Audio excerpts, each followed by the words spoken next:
Shalom, perkenalkan, nama saya Ningsi Adina Sete, Prodi S1 Keperawatan, NIM 14 20 12 10 24 F dari Sekolah Tinggi Ilmu Kesehatan Nusantara Kupang. Dalam video kali ini saya akan membahas tentang sistem demokrasi di Indonesia. Nah, pertama saya akan membahas tentang sistem demokrasi di Indonesia. Demokrasi di negara Indonesia sudah mengalami kemajuan yang pesat. Hal itu juga dapat dibuktikan dengan adanya kebebasan masyarakat dalam berkeyakinan, berbicara, berkumpul, mengeluarkan pendapat, mengkritik, bahkan mengawasi jalannya pemerintahan. Tapi bukan berarti demokrasi di Indonesia saat ini sudah berjalan sempurna. Masih banyak persoalan yang muncul terhadap pemerintah yang belum sepenuhnya bisa menjamin kebebasan warga negaranya. Nah, dewasa ini demokrasi juga dianggap sebagai suatu sistem politik yang diyakini oleh banyak masyarakat dunia sebagai yang terbaik untuk mencapai tujuan bernegara. Kecenderungan ini menguat terutama sesudah Perang Dunia Kedua. Demokrasi telah menggantikan beberapa sistem politik dan demokrasi yang dianggap gagal pada saat itu seperti totalitarian, otoritarian, monarki, absolut, rezim militer, dan kediktatoran. Sejalan dengan perkembangan waktu, demokrasi beserta prinsip-prinsip yang mengertainya mengalami perkembangan, pembaharuan, dan pengujian yang terus-menerus. Berikutnya, konsep dasar demokrasi. Nah, istilah demokrasi atau demokrasi berasal dari penganggalan kata bahasa Yunani yakni demos dan kratos atau kratein. Demos berarti rakyat dan kratos yang berarti pemerintahan. Jadi, demokrasi berarti pemerintahan rakyat. Salah satu pendapat terkenal dikemukakan oleh Abraham Lincoln di tahun 1863 yang mengatakan bahwa demokrasi adalah pemerintah dari rakyat, oleh rakyat, dan untuk rakyat, atau government of the people, by the people, and for the people. Nah, gagasan ini dimunculkan juga oleh beberapa ahli, yaitu yang pertama Thomas Hobbes 1588 sampai dengan 1679, John Locke 1632 sampai 1702, yang mendorong berkembangnya demokrasi dan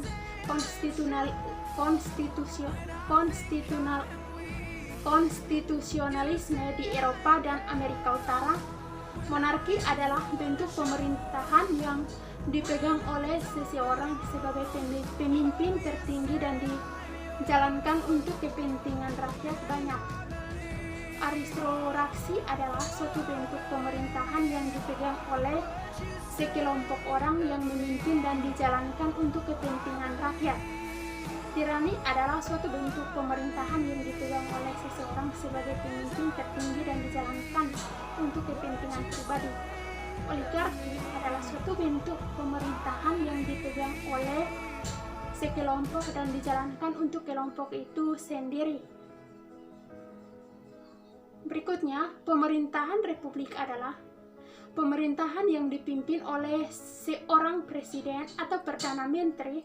Pembagian dua bentuk pemerintahan itu didasarkan pada cara pengangkatan atau penunjukan pemimpin negara. Nah, penunjukan pemimpin negara itu berdasarkan keturunan atau pewarisan, maka bentuk pemerintahan monarki.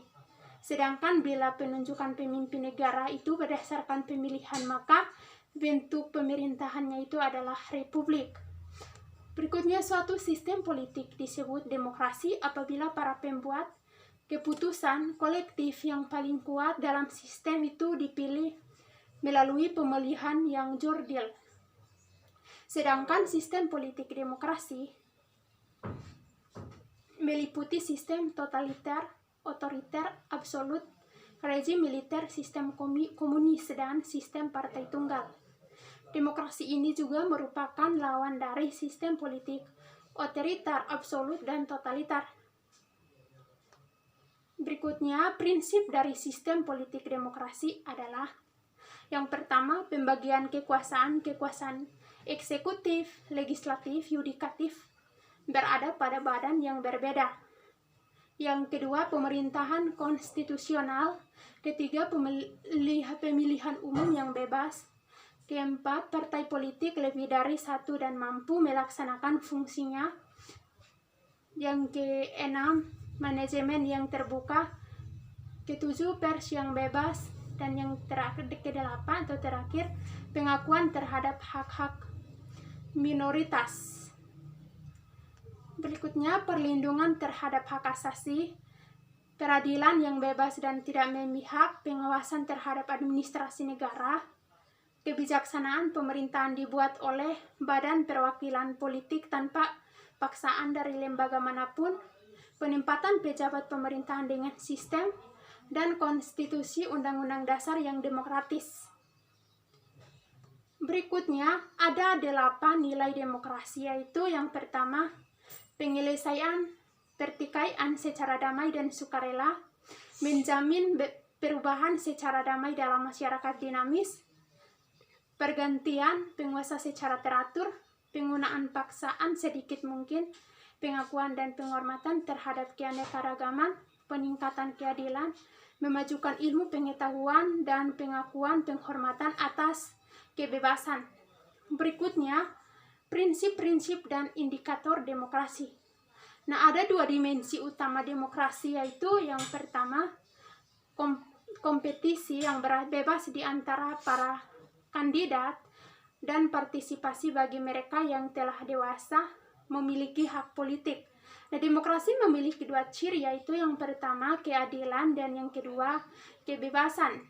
Berikutnya, komponen demokrasi terbagi menjadi 2 bagian. Yang pertama, institusi pemerintahan yang representatif dan akuntabel. Yang kedua, pemilu yang bebas dan adil, prosedur yang menjamin akuntabilitas pejabat publik atau yang dipilih maupun tidak dipilih melalui pemilu. Berikutnya, ada 5 ciri negara demokrasi, yaitu yang pertama, negara hukum. Kedua, yang berada di bawah kontrol nyata masyarakat.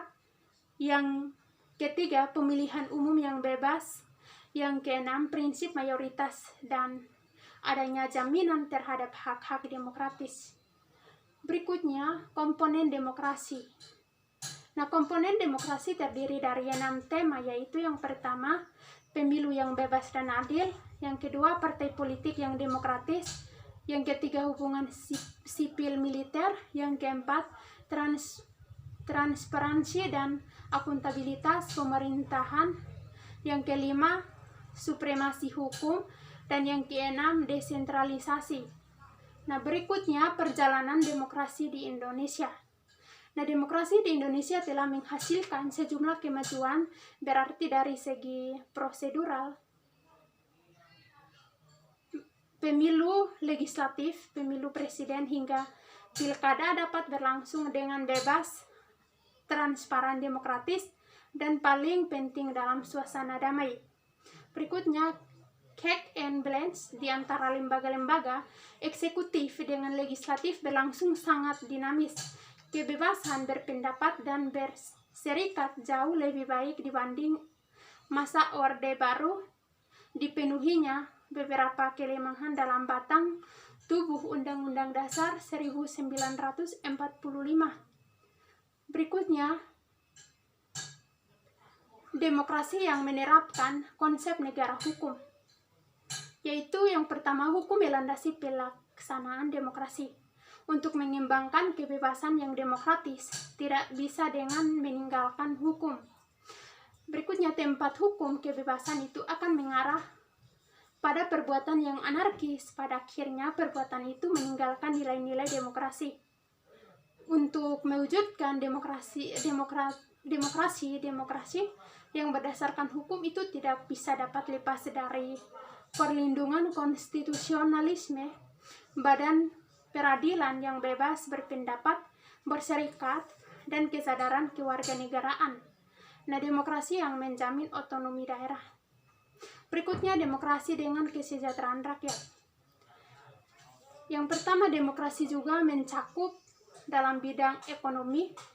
Demokrasi ekonomi adalah suatu sistem pengelolaan perekonomian negara berdasarkan prinsip ekonomi.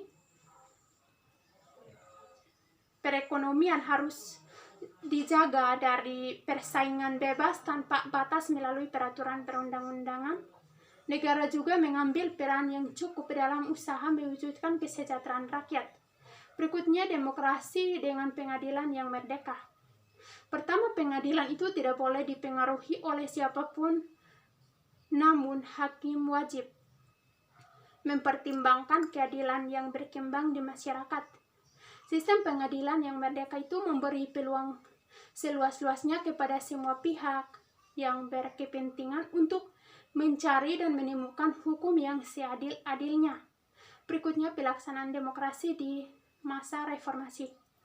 Nah, perkembangan demokrasi sejak tahun 1998 sampai dengan proses penyelenggaraan pemilu tahun 2004 telah memberikan peluang untuk mengakhiri masa transisi demokrasi menuju arah proses konsolidasi, pemilihan langsung presiden dan wakil presiden, pemilihan langsung anggota DPR dan DPD dan DPRD, serta pemilihan langsung kepala daerah merupakan modal awal yang penting bagi lebih berkembangnya demokrasi pada masa selanjutnya. Berikutnya, pelaksanaan demokrasi di masa reformasi, yaitu yang pertama, pemilihan umum lebih demokratis, partai politik lebih mandiri, lembaga demokrasi lebih berfungsi, konsep trias politika atau pilar kekuasaan negara masing-masing itu bersifat otonomi penuh. Sekian dan terima kasih.